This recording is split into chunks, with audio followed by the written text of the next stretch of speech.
आज हम बना रहे हैं कुछ एब्सोल्युटली डिलाइटफुल और थोड़ा यूनिक शकरकंद की मीठी पूरीज, स्वीट पोटैटो पूरीज। ये बहुत ही सॉफ्ट, लाइटली स्वीट और इनक्रेडिबली डिलीशियस होती है।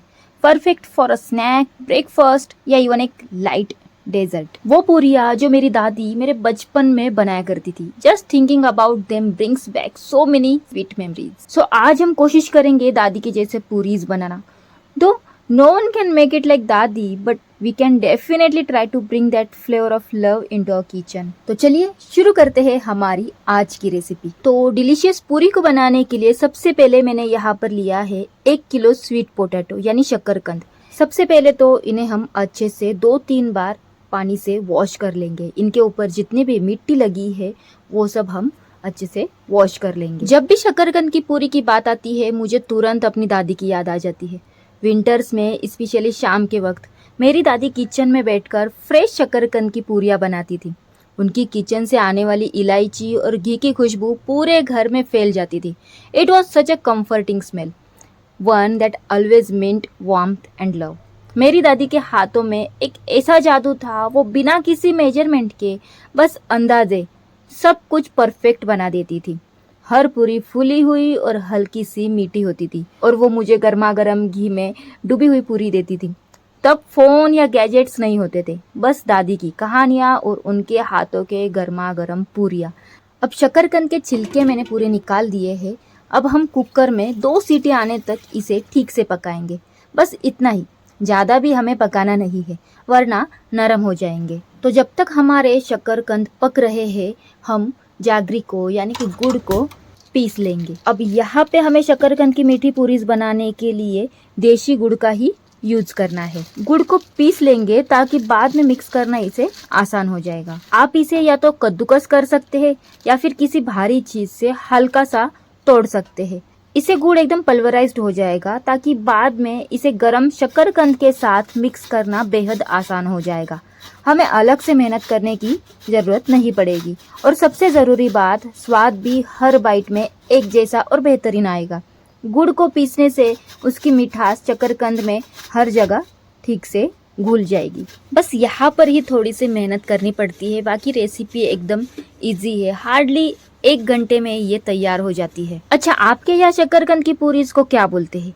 क्या आप इसे त्योहारों पर बनाते हैं जैसे नवरात्रि या मकर संक्रांति पर, या फिर क्या ये आपकी शाम की चाय का खास नाश्ता होता है? मुझे कमेंट सेक्शन में ज़रूर बताना।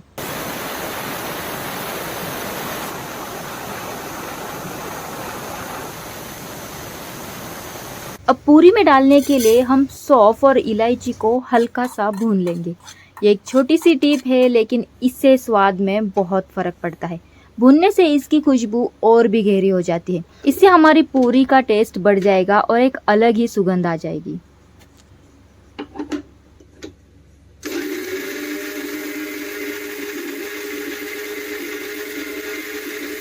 तो अब हम शकरकंद को मतलब स्वीट पोटैटोज को कुकर से निकाल लेंगे। यहाँ पे थोड़ा सा ध्यान से करना है। इन्हें निकालते वक्त थोड़ा ध्यान रखना है क्योंकि ये अभी भी काफ़ी गर्म है और हमें अपने हाथों का ख्याल रखना है। अब इन्हें तैयार करने के लिए हमारे पास 2 बढ़िया तरीके हैं। पहला तरीका है इन्हें मैश करना। हम इसे एक मैशर से अच्छे से मैश कर सकते हैं। इसे तब तक मैश करना है जब तक इसमें कोई भी गुठली न बचे और ये बिल्कुल चिकना पेस्ट न बन जाए। जितना ज़्यादा ये चिकना होगा हमारी पूरियाँ उतनी ही मुलायम और स्वादिष्ट बनेगी। और आपके पास दूसरा तरीका है इसे कद्दूकस करना। आप इसे कद्दूकस भी कर सकते हैं। आप कोई भी तरीका इस्तेमाल कर सकते हैं, बस मकसद एक ही है कि इसमें कोई भी गुठली ना बचे। अब इसमें हम ऐड करेंगे गुड़। यहाँ पे मैंने आधा किलो गुड़ लिया था, उसमें से जो थोड़ा सा गुड़ मैंने साइड में रखा है। पूरा आधा किलो गुड़ मैंने इसमें डाला नहीं है। अब इसे हम शकरकंद में अच्छे से मिक्स कर लेंगे ताकि गुड़ का हर कण शकरकंद के साथ मिल जाए और हर बाइट में मिठास का परफेक्ट बैलेंस आ जाए। इससे हमारी पूरियाँ सिर्फ स्वादिष्ट ही नहीं बल्कि पोषक और हेल्दी भी बनेगी। तब तक हम यहाँ पर ऑयल गरम करने के लिए रख देते हैं। इसे हमें इतना अच्छे से मिलाना है कि कोई गुठली न बचे, ना शकरकंद की और ना ही गुड़ की। आप इसे अपने साफ हाथों से भी मिला सकते हैं या फिर एक बड़े चम्मच का भी इस्तेमाल कर सकते हैं। ये मिश्रण जितना अच्छा बनेगा हमारी पूरियाँ उतनी ही स्वादिष्ट और मुलायम बनेगी। अब इसमें हम ऐड करेंगे 1 बाउल गेहूं का आटा। देखिए जैसे जैसे हम इसे मिला रहे हैं इसका रंग और भी खूबसूरत होता जा रहा है। हमें इसे तब तक मिलाना है जब तक शक्करकंद और गुड़ का ये मिश्रण आटे के साथ अच्छे से मिलकर एक नरम मुलायम आटा न बन जाए। ध्यान रहे इसमें हमें पानी डालने की शायद जरूरत ही नहीं पड़ेगी क्योंकि शक्करकंद में अपनी नमी होती है और गुड़ भी पिघलता है।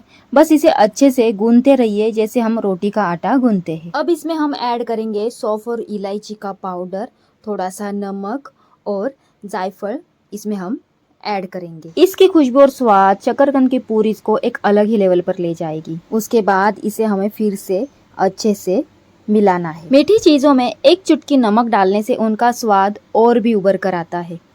अक्सर पूरियां बेलनी पड़ती है लेकिन इन शक्करकंद की पूरियों की खासियत ये है कि हमें इन्हें बेलना नहीं होता। ये देखिए हमें बस थोड़ा सा आटा लेना है और इसे बटर पेपर पर रखना है। आप चाहे तो किसी प्लास्टिक शीट का भी इस्तेमाल कर सकते हो, जैसा आपको ठीक लगे।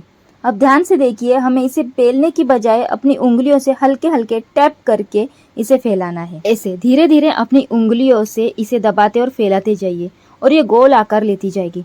शक्करकंद की नमी के कारण ये आटा बहुत नरम होता है और आसानी से फैलता है, इसलिए बेलन की जरूरत ही नहीं पड़ती।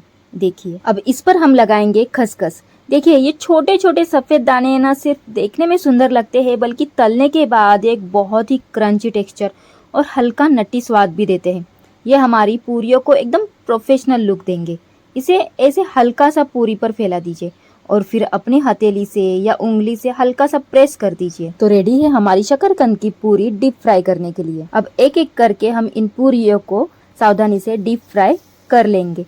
इन्हें डालते वक्त थोड़ा ध्यान रखिएगा ताकि तेल की छींटे ना पड़े। तेल अच्छा गर्म होना चाहिए लेकिन इतना भी नहीं कि पूरियां डालते ही जल जाए। मध्यम तेज आंच पर गरम करें। इन पूरियों की खासियत इनका नरम, मीठा और थोड़ा घना टेक्सचर होता है।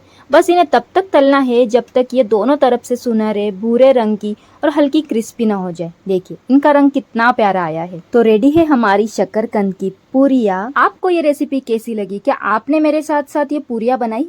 क्या आपकी कोई खास टिप है शक्करकंद की पूरियां बनाने के लिए? मुझे कमेंट सेक्शन में ज़रूर बताना।